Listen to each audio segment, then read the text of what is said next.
Bismillahirrahmanirrahim. Ve bihi nesta'in ve huve hayru nasirin ve mu'in. Thumma salatu ve selamu ala seyyidina ve habibi kulubina ve tabibi nufusina ve şefiyyi zunubina eşrefil enbiyayı vel mursalin seyyidina ve mevlana Ebu'l Qasimil Mustafa Muhammed sallallahu aleyhi ve alihi ve sellem ve lana ala a'daihim ecma'in minəl an ila qiyami yevmiddin. Əziz qardaşlar, bildiyiniz kimi artıq Şaban ayının son cüməsidir. Şaban ayı qutarır. 11 ayın sultanı mübarək Ramazan ayı daxil olur. İstərdim bugün cümədə birinci xutbədə bu mövzu haqqında danışaq.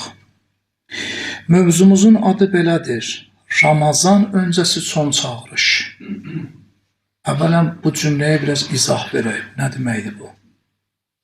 Yəni, Şaban ayının son cüməsi Allahın rəhmətinin və bərəkətinin nazil olan Ramazan ayına son addımdır. Bir neçə gündən sonra gözəl bir ay gəlir. Və bu ayın özünün çağırışı var. 1. Ümidvar olmaq. 2. Tövbə etmək. 3. Gözlənti. Ümid nədir? Yəni, hamılıqla Allahın geniş rəhmətinə ümidvar olaq ki, Allah məni bağışlayacaq. Əgər mən Allahın geniş rəhmətinə ümidvar oluramsa, lazımdır Allahın qapısını döyəm. Döyəm Allahın qapısını. Allah sənin rəhməti və ümidvaram mən. Amma o deməkdir ki, fəqət dilimlə deyəm ümidvarım, amma əməllərində dəyişiklik olmasın. Əməl, rəftar əvəz olunmalıdır. Niyə? Bu ay Rəcəb ayı və Şaban ayı köməklik edirdi ki, biz artıq bu çərçivədən çıxaq. Bu günah libasından çıxaq. Amma bir neçə gün qalıb bundan istifadə ediyor. İkincisi, tövbə eləmək. Yəni, 11 ayın ərzində üzərimizdə cəm olan günahlar, xətalar, səhvlər, o libasları çıxardaq. Təqva libası geyinək, gedək Allah mütəalın qapısına. Amma üçüncü gözlənti nədir? Yəni, Ramazan ayının gətirəcəyi ruhi dəyişiklik, o cümlədən mənəvi yüksəkliyin gözləntisində intizarında olmaq ki, bu ay gəlməklə məndə dəyişiklik yaradacaq. Baxın, bir dənə misal çəkim. Bir dənə zavod müdürü, fabrik müdürü ya şirkət müdürü ilin son gündə bütün işçilərin hamısını cəm edir. Deyir, keçən ildə nə qədər xəta eləmişsiniz, nə qədər səhvlərə yol vermişsiniz, işə gecikmişsiniz, bunu eləmişsiniz, tənbəllik eləmişsiniz, hamını sizə bağışladım. Amma təzə il gələndə təzə qanunlar var. Təzə qanunlar nə ediyor? Tabi olun. Hamı sevinir. Amma onların içərisində bəziləri daha çox ağıllıdır. Gəlirlər kadrlar şöbəsinə, bir yaxşı, mənə dinən görüm, həmin təzə ilin qanunları hansılardır? Həmin qanunlar əsasında öz həyat proyektini hazırlayır. Buna deyirlər ağıllı insan. Bəs 11 ayda elədiyimiz xəta, səhv, günah nə olur? Yəni, bundan lazımdır ki, biz neyək? Həmin Ramazan ayı üçün bu çərçivədən çıxar. Bundan çıxandan sonra, ondan sonra biləcək ki, Ramazan ayının ləzzəti nədir? Müraciət eləyək alimlərimizin hikmətli kəlamlarına. Mərhum Əllamə Muhammed Hüseyni Təbatəvay Rizvanullah Teala aleyh, böyük alim, abid, arif, fəlsəfə alimi, müfəssiri Qur'an, Əl-Mizanın müəllifi, həmin o ağadır ki, iftarın hər gün Həzrət-i Məsumə Salamullah Aleyhamın hərəmini, zirehini öpməklə iftarını açan belə bir şəxsilə görümüzə nə tövsiyə edir? Buyurur ki, Ramazan ayı qəlbi Qur'anla bəsləmək və o cümlədən ibadətlə gücləndirmək ayıdır. Əgər bu cür olmasa, Ramazan ayına bəhrə apara bilməzsiniz. Ramazan ayı fəqət ac qalmaq, susuz qalmaq deyil. 16 saat, 17 saat qaldıq, bəsəlam. İftar açdım, bəsəlam. Bu günlər, həmd olsun Allah, bu günlər Ramazan ayının birinci günü qutardı, ikinci günü qutardı, Ramazan ayı qutardı. Hələ gəlmir, bu ona görə qalacaq. Giriş olaraq deyəm ki, yavaş-yavaş özümüzü hazırlayın ona. Buyurur ki, əgər bu ibadətlə insanda dəyişiklik olmalıdır. İmam Xümeyni rəhmətullah aleyh belə buyurur. Buyurur ki, Ramazan ayı Allahın dəvət məclisidir. Bu məclisə ümidlə gəlin və o cümlədən tövbə libası geyinin və qəlbinizi Allah zikri ilə doldurun. Belə olsa, Ramazan ayından bəhrə aparacaqsınız. İndi Quran-ı Kərimin ayələrinə müraciət eləyək. Allah təbarək və Teala görün bizləri nə qədər istəyir, bizə nə qədər məhəbbəti var. İstəyir günahkar olsun, istəyir günahsız olsun. İstəyir yaxşı əməl eləyən olsun, istəyir pis əməl eləyən. Hamısını istəyir Allah da, çünki özü yaratdığıdır. Amma Allah Teala bizə bir dənə fürsət verir. Deyir, ey o insanlar ki, günah eləmişsiniz, xəta eləmişsiniz, öz ruhunuza zərbə vurmusunuz, özünüzə zərbə vurmusunuz. Mənim rəhmətimlə namid olmayın. Ayə belədir. Zümər surəsinin 53-cü ayəsi. Qul ya ibadiyəllədinə əsrafu alə anfusihim. Yəni Peyğəmbər, ey mənim bəndələrim, özdə ki günah eləməklə zülm eləmişsiniz. İndi qalmışsan ki, görəsən Allah məni bağışlayar. Allah la təqnatun min rəhmətillah. Mənim rəhmətimlə namid olma. Bundan artıq nə gözəl şans istəyirsən. Allah deyir, mənim rəhmətimlə namid olma, ey günahkar, ey 50 ilin günahkarı, ey 10 ilin günahkarı, ey 5 ilin günah, ey hər gün günah eləyən insan. La təqnatun min rəhmətillah. Mənim rəhmətimlə namid olma. Mənim qapım sənin üzvə açıqdır. Sən niyə qapını üzvə bağlamısan? Mənim qapımdan yaxşı qapı tapa bilərsən, xeyr. Hansı qapıya geçsin qapını üzvə bağlayırlar. Bir dəfə, 2 dəfə, 3 dəfə, 3-cü dəfə bağlayacaqlar. Amma mənim qapım 24 saat sənin üzvə açıqdır. Amma sən mənlə niyə əlaqəni kəssən? Niyə geçsən o bursu qapılar döysən? Bir müddət sənə yaxşılıq, bir müddət sonra sən üçün minnət qoyacaq. Amma mən minnət qoymuram sən. Minnət qoymaya haqqım var ha. Çünki mən səni yaratmışam. Bütün əz-özdən hamısı, nəyin var hamısı mənimdir. Amma mən minnət qoymuram. Bəs mənim qapımı yaddan çıxarmadı. Sonra görün nə buyurur Allah Teala? Nə gözəldir Allahdır buyurur. Buyurur ki, İnnallaha yaghfiruz-zunuba cəmiyyən. Bundan artıq nə istəyirsən? Allah bu ki, bütün günahlarınızı bağışlayıram mən. Bütün günahlarınızı var. Nə günahlarınız var bağışlayıram mən. Amma şərti biri bu ki, sonradan təzədən günah eləməyəsən. Tövbə elə, günah elə. Tövbə elə, günah elə. Bu öz-özünü aldatmaqdır. Tövbə yəni nədir? Qayıtmaq. Ondan sonra buyurur ki, İnnehu huval gafurur rahim. Allah Teala bağışlayan və rəhm edəndir.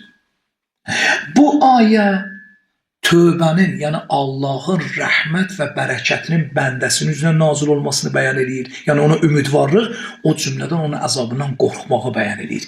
Yəni ümidlə qorxu arasında tarazlıq bəyan edir. Ki insanlar həm mənim rəhmətimə ümidvar olun, həm də o cümlədən mənim əzabından da qorxun ha. Mənim belə demir ki, əzab yoxdur ya. Mənim əzabım gəlsə, bütün kainat gəlsə, mənim əzabımın qabağını ala bilməz. Necə ki, sizdən qabaqki ümmətlərə əzab gəldi, onlar həlak oldular.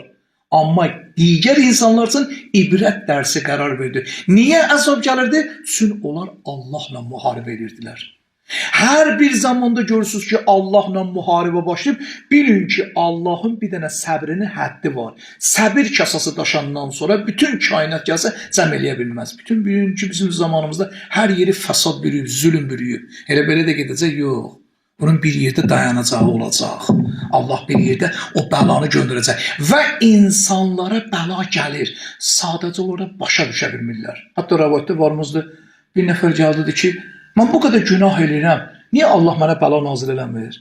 Ona cavab versə nə deyirlər? Dedi, ey filan, Allahla danışa bilsən, dedi, yox. Dedi, ən böyük bəla budur da. Sən ki, gün ərzə Allahla danışa bilmirsənsə, 2 rəkət namaz qılıb, bir də Allahla zikir, dua eləyə bilmirsənsə, bu ən böyük bəla da insansız düçar olur. Ona görə dualarla rabitə əlaqası gücləndirin. Dua sizi çatdıracaq qabağa. Dualardan fasilə yaratmayın. Dua təvəssül, kumeyl, dua-i nütbə, hədis-i kisa, digər dualarına əlaqə yaradın. Bu dua səni aparır qabağa. Bu dua bir də köməkçidir. Sənə köməkli edir. Sənin mənəviyyatında büdrəyən yerləri düzəldir. Amma bu duadan fasilə yaratsan, yavaş-yavaş, bir dənə vacibat qalır, görürsən vacibat əlindən getdi. 2-ci ayə, Bəqərə surəsində 185-ci ayə. Allah tabi ki, şəhrur Ramazan, əlləzi unzilə fihil Qur'an. Ramazan ayı hansı aydır? Ramazan ayı o aydır ki, o ayda Qur'an nazil olub. Hudən linnâsi və bəyyinâti minəl hudə vəl-furqan. İnsanları hidayət eləyən, insanlara doğru düzgün yol göstərən, haqqı batildən ayıran bir dənə Allah Teala kitabı sizlərə nazil edir. Bəs bundan fasilə yaratmayın. İmam Sadiq Əleyhisselamın bir nurani kəlamı var. Mərhum Əllamə Məclisi Biharul Ənvarda 96-cı cild səhifə 356-da bu hədisi nəql edir. İmam Sadiq ağa belə buyurur. Kim Ramazan ayını qarşılamaq üçün tövbə eləyərsə, Allah təbarək və təala Ramazan ayının son gününədək onun günahları bağışlayar. Tövbə ilə başlayır birinci Ramazan ayı. İlahi bu qədər xəta, səhv. Gəlmişəm sənin qapıva. Səndən başqa qapı tapıya bilmədim. Gəldim sənin qapı. Allah deyir gəlmirsən, mən səni qəbul edirəm də. Qapını bağlamaram üzvə. Bütün qapını sənin üzvə bağlasam, başqa heç bir qapı sənin üzvə açıla bilməz. Amma mənim qapım sənin üzvə açıqdır. Yəni bu hədis Ramazan ayından qabaq tövbənin nə qədər dəyərli olduğunu bizə başa salır. Digər hədis varımızda Peyğəmbərdən, mərhum yenə Allamə Məclisi Bihar-ül Ənvarda 97-ci cild səhifə 84-də nəql edir. Buyurur ki, Peyğəmbər ki, Şaban ayının axır günlərində bu duanı oxuyun. Allahumma bərrik lənə fi Rəcəb və Şaban. İlahi Pərverdigara, bu Rəcəb ayının, Şaban ayının bərəkətini bizə nazil elə. Ondan sonra ki, və bəlliğnə Ramazan və məni Ramazana çatdır. Çünki həm bu 2 dənə aydan bəhrə aparım, həm də gedən mübarək Ramazan ayına. Yaxşı, biz dindarların vəzifəsi nədir? Bizdən nə tələb olunur? Birinci budur, ciddi mühasibə. Çalışaq özümüzü mühasibə eləyək, hesab kitab eləyək. Ən yaxşı yolu axşam yatmamışdan bir 10-15 dəqiqə özümüzün vaxt ayıraq. Elə yatağında uzanmışsan hesab kitab elə. Bu nə eləmişəm mən? Bu nə kimin xətrinə dəydim? Bu nə kimə ziyan vurdum? Bu nə kimin evini yıxdım? Bu günləri nə iş gördüm? Hansı işləri, xeyir işləri ya səhv işləri? Hamısını beynindən keçir. Pis işlərə görə istiğfar elə, amma yaxşı işlərə görə artırmasını Allahdan istə. Bir müddət keçəndən sonra bir də baxıb görəcək ki, həyatımızda heç bir günah yoxdur. Əleyhisselam buyurur, həminkin sənin bayramdır. Mömin üçün həminkin bayramdır. O günkü günah olmasa, bil ki, həminki gün mömin üçün bayramdır. İkincisi, ürəkdən tövbə eləyək. Tövbə fəqət dillə deyil, əstəğfirullah Rabbi və tövbələr. Tövbənin əsl fəlsəfəsi peşmançılıqdır. Peşman olmaqdır. Əsl fəlsəfəsi bu budur. Düz var, gedin bir dənə tövbə qusulu verin, ondan sonra neçə rəkat namaz qılın, dua ilə istiğfar bunlar öz yerində. Amma əsası peşman. Yəni nə? Mən bir də o günah eləməyəcəm. Vəssalam. Bu oldu tövbə. Üçüncüsü, duaların sayını artırın. Xüsusən Ramazan ayının gecələrinə diqqət edin. Çünki dəqiqələri, saniyələri mühümdür. Başqa aylarda belə bir şey yoxdur ya. Ramazan ayında olan dəqiqə, saniyədə heç yerdə yoxdur. Buyurur ki, xüsusən bu səhərin dualarını diqqətli olun. Gecə namazlarını yaddan çıxarmayın. Gecə namazını mömin özünə vacib eləməlidir. Müstəhəbi namazı təkid, amma vacib eləməlidir mömin. Mömin vacib bilməli gecə namazı. Gecə Allahla razı niyazdır. Qəbir evin işığıdır. Müminin nurudur. Ruzunun artırmasıdır. Sabahsı gün ki açılacaq. Allah deyir ki, gecə namazı qılan üçün mən xüsusi ruzu ayırmışam. İmam Səcid Aslanın nəqlərini bir nəfər gəldi ki, diləni mənə köməkliyin. İmam deyir, gecə namazı qılsan, dedi, bəli. Mən təəccüb elə bir gecə namazı qıla səhər durur ki, ruziyə görə narahat olun. Aleykəssalam. Dördüncüsü biri budur. Fiziki və ruhu hazırlaşmaq. Yəni, bədəni ağır yeməklərdən təmizləmək. Cismimiz ki, daima gecə-gündüz 11 ayda bu yeməklərdən qidalanır, bunları təmizləyək. Biraz orqanlar istirahat eləsin. Bugün bir nəfər bir həkimin sözünə qulaq asın, çox gözəl məntiqi danışırdı. Deyir, bu Ramazan ayında ki, Allah Teala bu orucu vacib edib, bir sözü bizə nə qədər xeyri var. Deyir, məsələn, bir dənə aclıq var günortaya qədər, bir dənə var aclığı günortadan sonra. Deyir, məsələn, insan ki, səhər qidalandı, günortaya qədər 4-5 saat çəkir ki, insanın bədənində həmin qidalar həzm olunsun. Amma günortadan sonra həzm prosesi dayanır. Amma ondan sonra bütün proseslər, ürək, qan damar sistemi, qaraciyər yavaş-yavaş başlayır fəaliyyət göstərməyə. Yəni, onlar istirahatdadırlar da. Deyir, bu 15 gün, 20 gün davam eləyəndən sonra artıq o orqanlarda yeniləmə başlayır. Bütün bədəndə olan köynə hüceyrələr ki var ha, o qədimi qocalmış hüceyrələr var. Təzə hüceyrələr, köynə hüceyrələr adını aparır. İnsanda onun yeniləmə. Görün Allah təbarək və təala bu ayı bizə vacib. Görün həm cismi, həm ruhu bizə nə qədər faydası var. Bu cismidir, amma ruhumuzu neyəyək? Ruhumuzu təzəliyək. Nə ilə? Qeybətdən uzaq, böhtandan uzaq, töhmətdən uzaq. Hər bir şey ki, səni Allahdan uzaq. O məclislərdən uzaq. Gördün bir nəfərin adı çəkilir, xahiş edirəm, qeybət eləmə. Kimliklə asıl olmayaraq. Əvvəl onun adı çəkilir, sonra yavaş-yavaş temasını, sonra mövzu bir saatda görürsən, oturmuzdan danışırsan. Birinci temadan elin mövzunu bağla. Niyə? Çünki istəmirəm mən işdən. İstəyirəm ruhumu təzəliyəm. İstəyirəm aramlıq tapam. İstəyirəm Ramazan ayına bəhrə var. İnanın, ruhda əgər yeniləmən eləsi var ha, iftar açılanı bir ləzzət var. Bir ləzzət var. Xoş o insanların anlı. Mən belə deyirəm ha. Burası ümumi danışıram mən. Yəni, o ki, insan həqiqi mənada bunu riayət eləsə var ha, iftar açılana bir dənə ləzzət gəlir ona mənəvi ləzzət. Onun ləzzətini heç nəylə ağlına apara bilmir. Biz deyirik ki, məsələn, ən xoşladığım yeməkdir. Süfrəcə yeməyi yedim. Xoşladığım yeməkdir ya. Amma yemək boğazdan getdi aşağıya. Bir saatdan sonra, üzr istəyirəm, əgər qaytarsam, həmin xoşladığım yeməkdən iyrənərəm mən. Amma bunun ləzzəti tez gedir. Amma o mənəvi ləzzət heç vaxt aradan getmir.